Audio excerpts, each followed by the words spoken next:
Hip pain can sneak up on you, starting as mild discomfort and gradually becoming a constant presence in your daily life.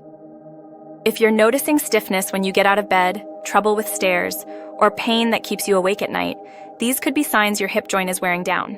The hip is a ball and socket joint, cushioned by smooth cartilage and joint fluid.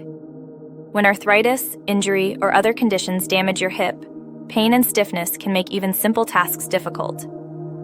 You might find that everyday movements, like standing up from the couch, become painful and more difficult over time. If treatments like physical therapy or medications aren't helping, and you're relying more on canes or walkers, it may be time to consider hip replacement. To learn more about hip replacement options, contact the specialists at the Centers for Advanced Orthopaedics.